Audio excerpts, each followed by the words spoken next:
Bismillahirrahmanirrahim. Assalamualaikum warahmatullahi wabarakatuh.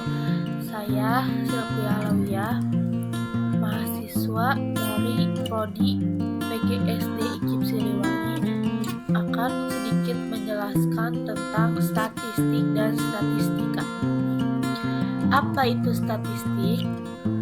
Statistik telah dipakai untuk menyatakan kumpulan data, bilangan, maupun non-bilangan yang disusun dalam tabel atau diagram, yang melukiskan atau menggambarkan suatu bilangan. Sedangkan, apa itu statistika? Statistika adalah pengetahuan yang berhubungan dengan cara-cara pengumpulan data, pengolahan atau penganalisan dan penarikan kesimpulan berdasarkan kumpulan data dan penganalisan yang dilakukan. Nah, sekarang apa perbedaan data dan datum? Pengertian datum adalah informasi atau keterangan yang diperoleh dari suatu pengamatan yang berupa angka, simbol, atau bahasa. Kumpulan beberapa datum disebut data. Dengan demikian, data adalah bentuk jamak dari datum yang belum memiliki arti penuh dan masih memerlukan suatu pengolahan. Sekarang, bagaimana cara pengumpulan data dari mean, median, dan modus? Rata-rata disebut juga dengan mean dengan lambang S dibaca bar. Kita bisa menghitung nilai rata-rata atau mean dari data tunggal dan data tunggal berkelompok atau berfrekuensi. Apa ya bedanya data tunggal dan data tunggal berkelompok?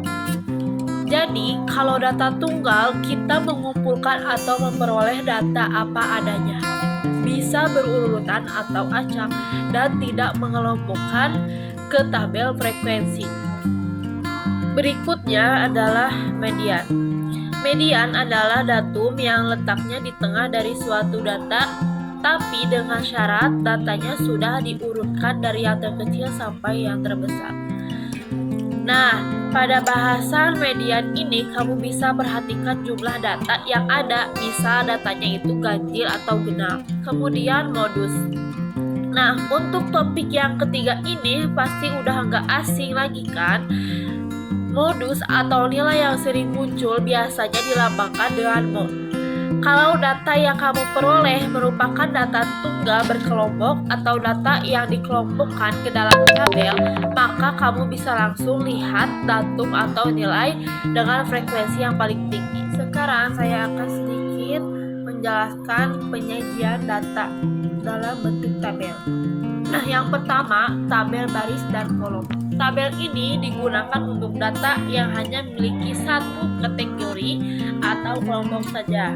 Kemudian, tabel kontingensi. Berapa dengan tabel baris dan kolom? Tabel kontingensi digunakan untuk data yang memiliki lebih dari satu kategori atau kelompok. Kemudian, ada tabel distribusi frekuensi. Terakhir, ada tabel distribusi frekuensi. Tabel ini digunakan untuk data yang dikelompokkan dalam suatu interval atau selang nilai.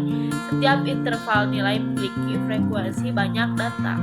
Kemudian penyajian data dalam bentuk diagram. Yang pertama, diagram batang atau balok.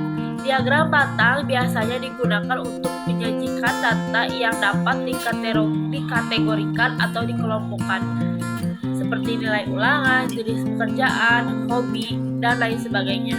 Dan data tahunan seperti harga barang dari tahun ke tahun atau besar keuntungan dari tahun ke tahun.